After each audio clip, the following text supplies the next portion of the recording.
colleagues and I had established the Latino Family Advisory Board. So this was a family council serving the children's medical practice and conducted in Spanish, and we recruited Spanish-speaking mothers who brought their children for care in our practice. And we did this because the change in the Baltimore City population in our area was reflected in our patient population, and we were really struggling to provide the same level of care to our children and immigrant families as we were to other children to whom we were providing care related largely to issues of language, but certainly also languages around culture and family awareness of opportunities to promote the health of their children.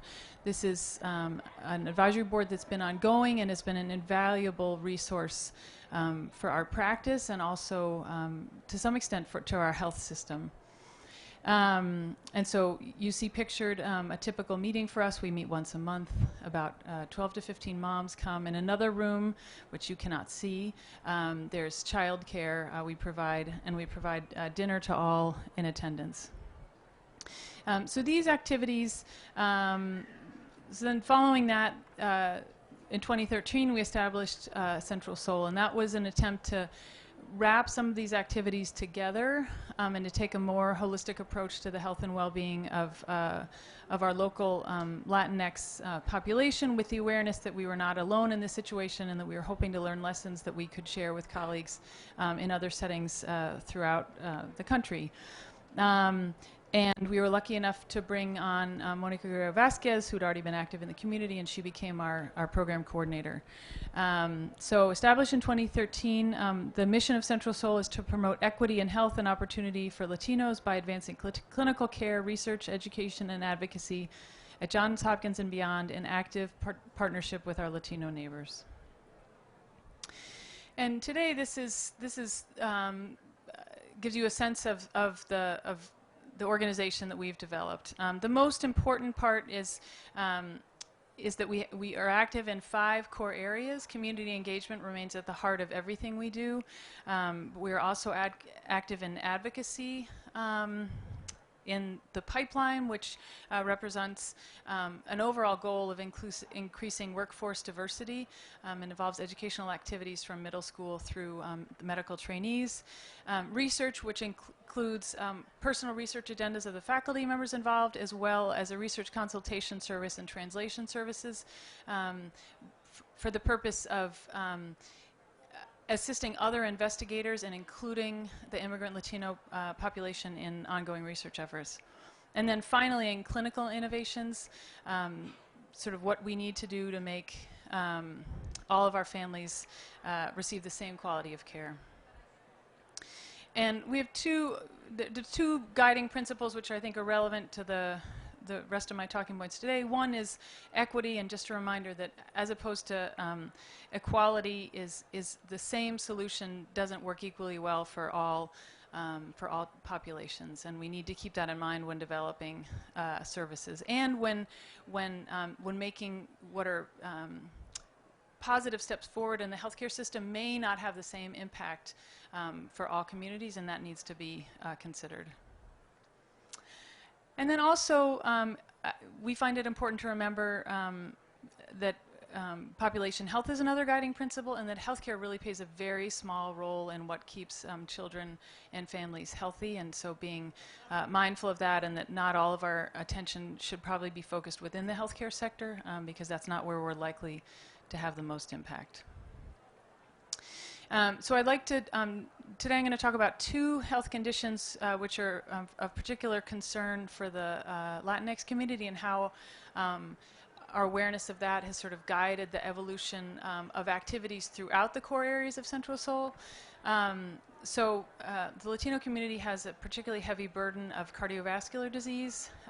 This slide from the Lancet shows that in the mid-'80s, the lifetime odds of being diagnosed with diabetes was 1 in 4 for Latino boys and 1 in 3 for Latino girls.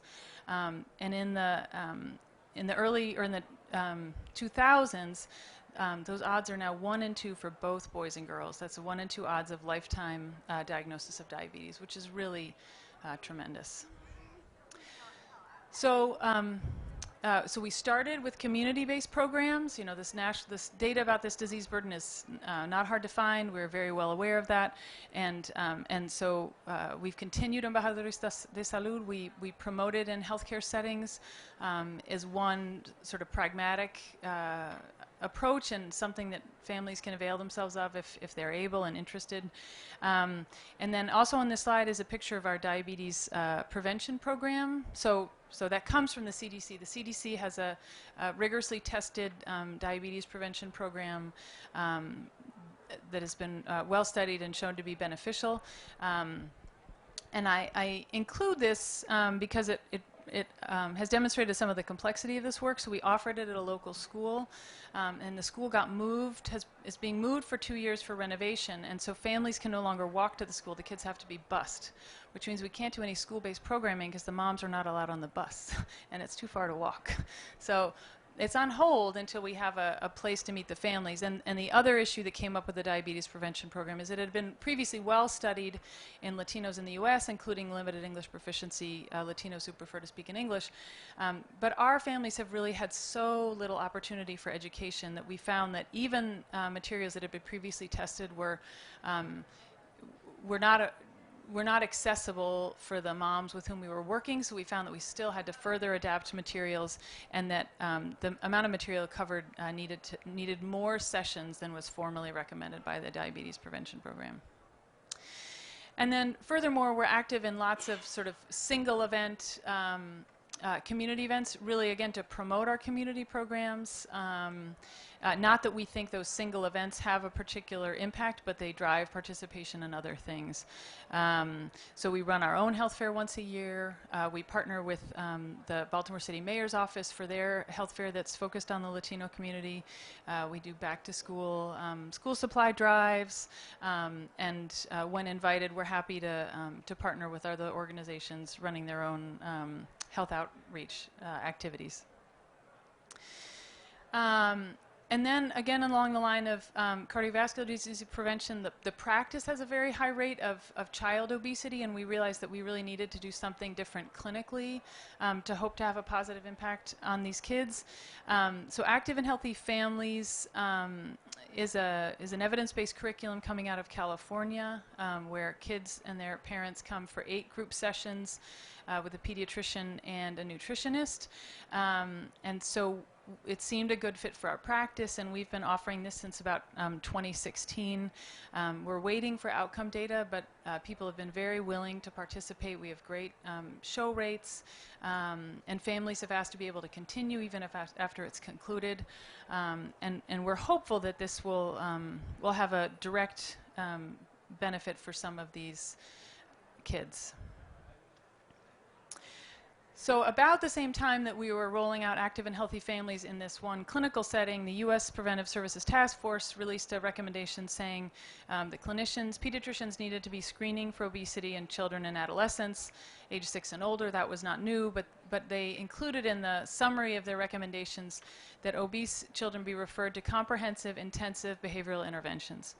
So that was somewhat in keeping with what we've been offering, but it's something that is simply not routinely available to low-income families, period, and certainly not low-income families who don't speak English. And so we tried to marry our experience with this one clinical program and sort of galvanized by this recommendation that we thought was not practical for many communities and many clinicians, and to sort of think about how we could turn this into some research. And so we are now funded by PCORI to develop in partnership with the community a childhood healthy weight community action plan. And so the aim 1 of the study is to engage stakeholders to create a Latino childhood healthy weight action network. Aim 2 is to develop the Latino Child Healthy Weight Community Plan, and then aim 3 is to disseminate it. So we will not have a packaged intervention at the end, but we will have a plan for what comes next. And really the work of this is being shared with a stakeholder network led by a steering committee. So there are 4 subcommittees that make up the stakeholder network, so one is the research subcommittee. That's really the PIs for the project. Second is a healthcare delivery team, which includes subspecialists with a particular interest in childhood obesity. It includes people from our local Medicaid MCO, some community benefits people from our health system. So it does represent various voices, but all within the healthcare services setting.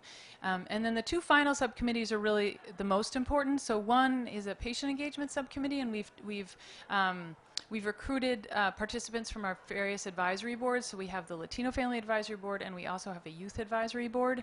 And so they are familiar with this process of an advisory board, and we've asked them for input. But then we also really needed a community engagement subcommittee, because we wanted the voices of people who might be actively excluded from the healthcare setting, or certainly were not part of our own health system. And so in the picture is a meeting of the community engagement group, and that the lead members of that are from a local neighborhood organization, a grassroots organization led by 5 Latina immigrants, and then they have chosen community programs or community organizations from which they've invited participants, and so these are programs that they might be accessing related to this theme of childhood healthy weight. So Soccer Without Borders, some of the local schools, Living Classrooms, which operates a health center within one of the local parks. And then part sort of nested within this larger study is a small Photovoice project. So Photovoice is the use of pictures to drive conversation, in this case about a health theme that might be more difficult to discuss simply sitting around a table, but that photographs really are very helpful in prompting conversation.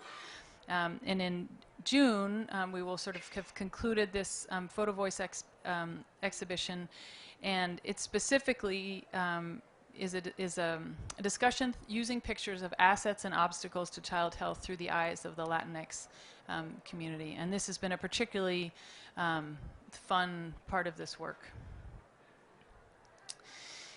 So that is sort of the trajectory of activities motivated by our knowledge of cardiovascular disease burden in the community, and sort of the evolution of services, and then bundled with research that's part of what we've been doing in Central Seoul. And then now I'm going to switch and talk a little bit about another health condition for which we have particular concern, and that's mental health disease or mental health problems. So this here you'll see the prevalence of adult mental illness by race. This is from national data about of adults, and you'll see all the way to your left that Latino adults do not have a higher, according to these data, higher prevalence than other groups.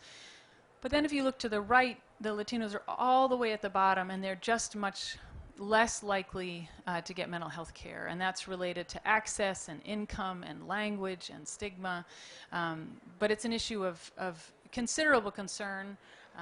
Yeah.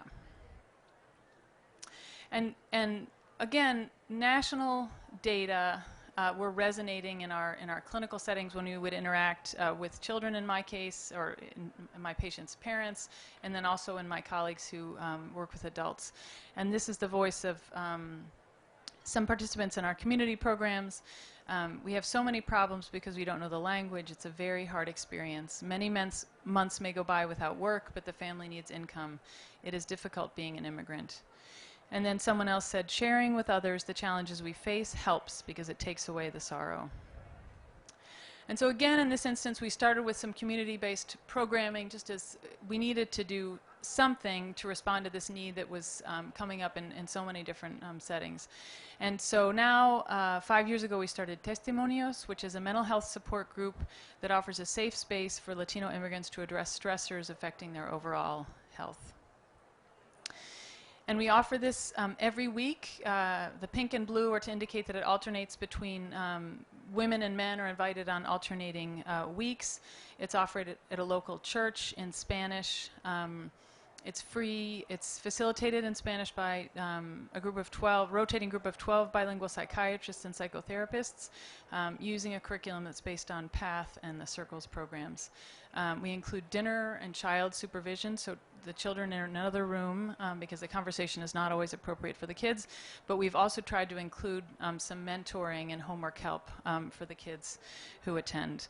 The women's group took off right away, but the men's group is now, for a long time now, has been well attended, which has been especially rewarding because the issue of stigma, we think, is a particularly problematic among men or for men. And what we see in children is not dissimilar. So these data come from California. They surveyed health providers in California about their, this is recent data, 2016, 2017, about what they were observing in their children and immigrant families. And so in the past 18 months to 2 years, they appreciate a 90%, or they're observing a 90% increase in anxiety and fear due to detention and deportation, a 70% increase in depressive symptoms, 42% increase in skipped healthcare appointments, 50% increase in anxiety and depression diagnoses, and a 25% increase in seeking mental health care. So these are parallel to what we find in adults and greatly exacerbated by the current political rhetoric. And so we had established testimonios. It was well received. It was running smoothly, and we started getting calls from community partners that, okay, so now we need something for kids because where am I going to send this child that I'm worried about? There's nothing available for them. We don't have a therapist we can recommend. They don't have insurance. And so we partnered with the Baltimore City Schools. So these are data about immigrant students in Baltimore City schools. And I apologize that the numbers fell on the bottom, but the 529 is, I believe, 2014. So in 2014, as was seen across the country, there was a surge in unaccompanied youth largely from the northern triangle of Central America. This occurred in Baltimore as it did in other places. And these numbers are not so large, but Baltimore is not such a big city. And these youth were highly concentrated in a relatively small number of Baltimore City schools. And based on Maryland Medicaid regulations, these children are not eligible for health insurance, and so their needs were being really felt very strongly at the schools, but there was not really an obvious way to respond, and not adequate services available to them. And so in partnership with the Baltimore City Schools, we developed teen testimonios using a curriculum called a well-studied curriculum, Cognitive Behavioral Intervention for Trauma in Schools. This is a school-based group and individual intervention. It is designed to reduce symptoms of post-traumatic stress disorder, depression, and behavioral problems, and to improve functioning, grades, and attendance, peer and parent support, and coping skills. And these are data from the first year, 2016, 2017, and these are data from 84 participants. 40% were male, a mean age of about 15. 67% were middle schoolers, so we ran more programs in middle schools than we did in high schools. And there was some variability in how many years they'd been in Baltimore City public schools. But 27% had been in city schools for less than a year, which is a marker for how long they'd been in the U.S. And we did see a significant change in their scoring of the child PTSD symptom scale between baseline and follow-up.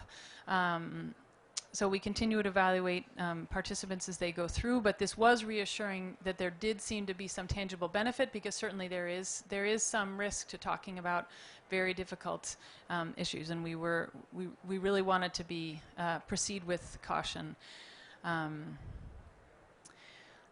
then this led to another community-based program. So what we found was that perhaps to some extent reflected in the scores, is that the kids who really engage with teen testimonios seem to be doing a little bit better, but then the end of the school year would come, and part of this group was them engaging with a school-based counselor, and then they had no access to that service over the summer. So, and home is often a setting of significant stress, because these kids, you know, they've been reunited with parents they don't really know anymore, they're teenagers, and so the summertime was very difficult for them. They're not eligible for other programs. So we invited participants from the teen testimonials during the school year to participate in a summer extension, which we'll again offer it this summer. We've offered it every summer since, and it's an 8-week summer program for immigrant Latino youth at high risk of mental health problems and school dropout, but who cannot afford or are ineligible for existing summer programs.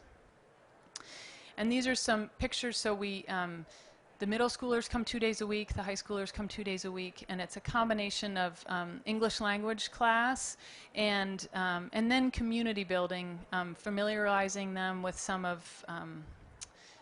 things in Baltimore, a local nature center, some of the local museums, and also getting them to know each other. So it's while we are inviting kids at high risk of mental health problems, it's not a mental health program. It's lighter than that in the summer. And this has also been very, very rewarding. So we recruit from the school-based program, and then we enrich it with kids who are identified through our clinical practice who might benefit. And then again, as with cardiovascular disease, and because of our other role as academicians, we thought, well, we need to figure out how to research some of this in order to continue it and justify its expansion, its sustainability. And so we've been fortunate to be funded by a local foundation for a project entitled Addressing Mental Health Challenges Through Community Engagement, a multi-level approach to depression among Latino immigrants in Baltimore. The first aim of this is to reduce stigma and increase mental health literacy. The second is to pilot and evaluate evidence-based, feasible, and sustainable mental health services for depression. And aim 3, to develop and disseminate the Latino mental health equity strategy, opportunities for lay-led interventions for depression.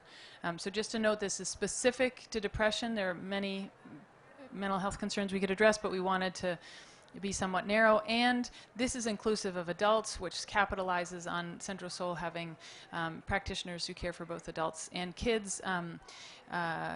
And also because the foundation is particularly interested in adults. If we struggle with kids to find care, there really is nothing available for adults.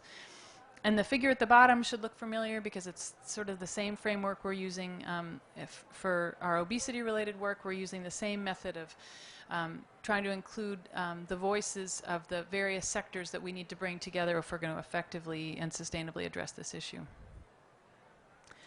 And then in the background as well, some clinical innovations to try to address mental health. So we've just begun centering parenting, which is group well child care.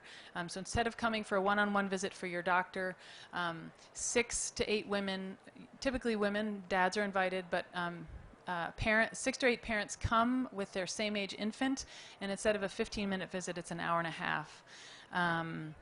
And it's thought to build social cohesion, and that all the anticipatory guidance we talk about is more salient when discussed with peers, as opposed to just being, as opposed to in a more didactic fashion from a clinician who may not be of the same culture as the patient. And in partnership with a child psychiatrist, we're working on adding into the group well Mothers and Babies, which is an interactive program with lessons and activities proven to promote healthy mood, bonding with one's baby, and strategies for coping with stress. So to try to specifically reduce maternal risk of mental health concerns by addressing that within the setting of pediatric primary care, because a mother's mental well-being is clearly so important for the health and well-being of her child. And then in addition, when the opportunity arises, we look for ways to advocate, use our whatever professional leverage we have to advocate for our patients, and so to write about how politics and policy have tangible and either positive or sometimes highly negative impacts on our families.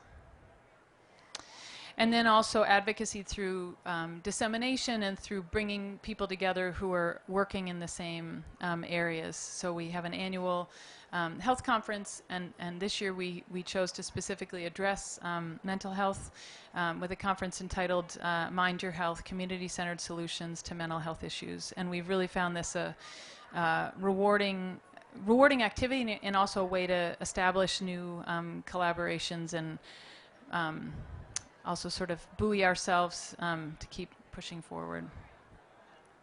And I like to finish with the voice of the families we have the privilege to serve. So this is from a mother who was interviewed as part of her participation with the Latino Family Advisory Board, and she enjoyed her participation in the advisory board and told us, grain by grain one fills the vase, so little by little it can get better. Before we had neither voice nor vote, and now we have the opportunity. So thank you for your attention.